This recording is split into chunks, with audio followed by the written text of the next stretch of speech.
Hi guys, Alistair Taylor down here at Lytham Golf Academy, and today we're going to take a look at the brand new Taylormade M4 iron. So I've currently got 4-iron, 7-iron and pitching wedge down here at the Academy. I'm going to hit 5 real balls with each. We're going to look at some performance numbers, talk through the pros and cons of how these clubs are set up, who these clubs are maybe aimed at, and see if this is something that you might be looking to put in your bag for the new season. Okay then guys, so we've got the Taylormade M4 driver. So let's look at some of the similarities from last year. We've still got face slots, we've still got slot in the sole from 4-iron to 7-iron. We've still got the fluted hosel, so they're able to remove some weight from the hosel of the club. We are now looking, the latest technology though is rib core. So what they've basically done at Taylormade is just inside where the face slots are now, there's a couple of bars just strengthening and reinforcing the face, meaning that we're going to get a more consistent ball speed across that club face, giving you the most forgiving iron Taylormade have made. Okay guys, so this is where it's really important. We're looking at specs of the clubs. We've got 4-iron at 19 degrees, which is very strong, all the way up to lob wedge at 59. But for the clubs I'm testing today, we've got a 19 degree 4-iron, a 28.5 degree 7-iron, and a 43.5 degree pitching wedge. Now, generally speaking, traditionally, and I know there's no such thing as traditional anymore, you would have been looking at about 4 degrees per club. But we can see in the short irons we're looking at 5 to 5.5 degrees loft change. But in those longer irons we're only looking at a 2.5 degree change. And traditionally 4 degrees would have been a 10 to 12 yard gap. Now, my concern with clubs like this, and we'll see in the testing, is do we see appropriate distance gaps from iron to iron with such untraditional lofts. We can also see as well with the long irons a lot of offset there, so really promoting getting the ball in the air, stopping you guys hit it out to the right, so a lot of help in the technology in the head, but also the way the head's actually set up. Okay then guys, so we've looked at some of the technical changes going from M2 to M4. Now we're going to hit 5 real balls. I'm going to start with 7-iron just because that's majority of the club testing is done with 7-iron, but I'm also then going to hit 5 shots with 4-iron, 5 shots with wedge. We're going to have a look at some numbers with the clubs and see how the Taylormade M4 performs. So down behind the ball, big chunky top line, very powerful looking.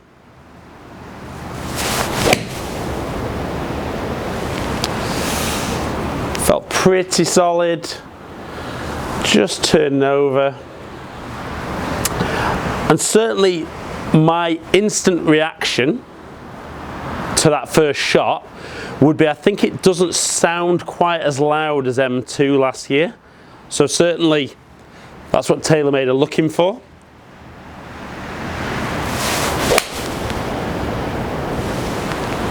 And again, felt good. Didn't turn that one over quite as much, so that was a better shot. And definitely for me, even though this is a strong loft at 28.5 degrees, I still think it gets the ball up in the air. But this club definitely aimed at the guy who's looking for out and out distance with an iron, who's really struggling to maximise his distance he hits the ball. But certainly feel wise, I think it feels quite nice. You know, doesn't feel soft with it not being forged, but certainly doesn't make an extremely loud noise and feel really hard.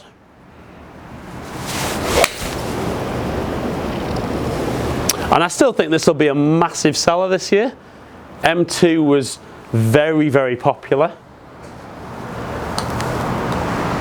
You know, we've still got a lot of the technology with the face slots, slot on the sole, and certainly that rib core. I've hit these all fairly near the middle, so Not sure that I'm going to see loads more ball speed, but one final one with 7-iron.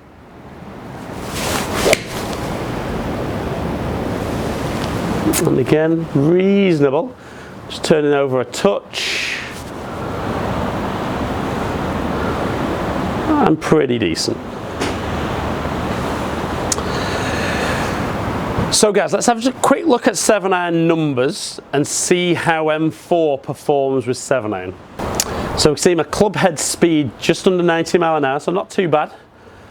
Ball speed just under 118, so couple, first and last one, probably not the best strikes, but still seeing a decent drop off in speed.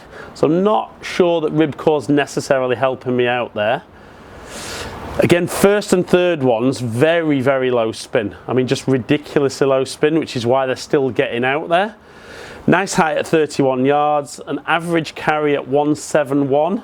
We could certainly see the dispersion from front to back was very, very good. Okay, so we're going to drop down to pitching wedge next. And what's interesting for me is, when we looked at the lofts of the irons, in the short irons there's some very big gaps, I think, and I do worry a little bit, like I said when I was talking about the lofts, that maybe that gap's going to be bigger than 10 to 12 yards in the short irons, but when we're getting into the long irons there's only maybe 2.5 degrees, we're not going to see good gapping. So we saw 171 with 7-iron, so in theory we should be about 140 with wedge for the carry. But let's hit 5 balls. Let's see how the pitching wedge performs in the M4. So nice solid strike.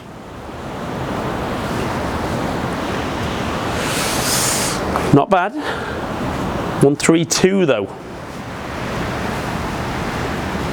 And again.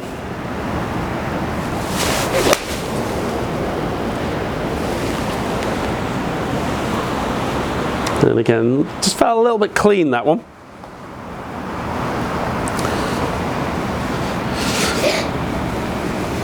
And again, shot 3.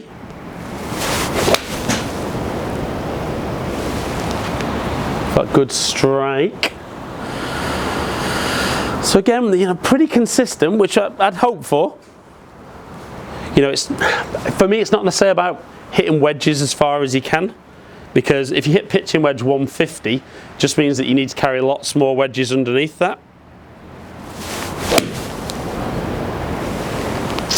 And maybe just turning over a touch there with wedge. And again, only 132 carry. One final one with pitching wedge. And felt solid. And again, all for me, apart from the one that I just didn't get, carry distance around the same. So again, let's look at some numbers for wedge and see how the pitching wedge performs and see what that gap was from pitching wedge to 7-iron. Okay, so we see that the spin jumped up, which we'd expect going from 7-iron to pitching wedge, but still, I mean, at 8,000, still quite low, but again, that's down to the less loft. Still getting that peak height out where I want. But my issue is the carry distance. Okay, I had one at 120, but if you look round around that 128 is about correct. But all of a sudden, I think there's too big a gap there from 7-iron at 171 to pitching wedge at 128. Okay, so like we saw, maybe that gap between 7-iron and pitching wedge a little bit too big. But with the lofts, we're going from 28.5 in the 7-iron down to 19 in the 4-iron. So very, very condensed. So again, my worry would be that we're not necessarily going to see the distance gapping that I need going 7, 6, 5, 4. So if we're 171, really I should be looking at 201 to maybe 205 as my average carry with 4-iron. But let's hit the shots and let's see if the M4 4-iron proves me wrong.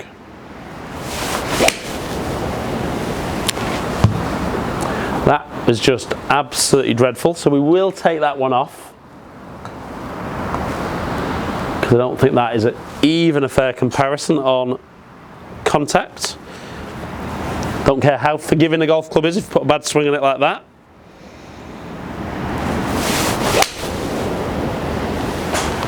It's a better strike. Just turning over a touch, I'll probably get a few extra yards out of that one. 207. Shot 3.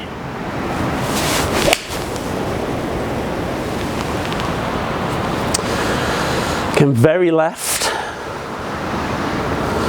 Again, a lot of offset on the M4 when we get into the longer irons as well, which for somebody who draws the ball like I do, isn't necessarily an advantage for me. Last couple though.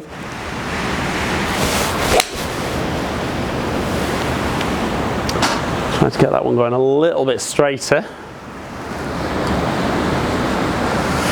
And pretty good. And one final one with 4-iron.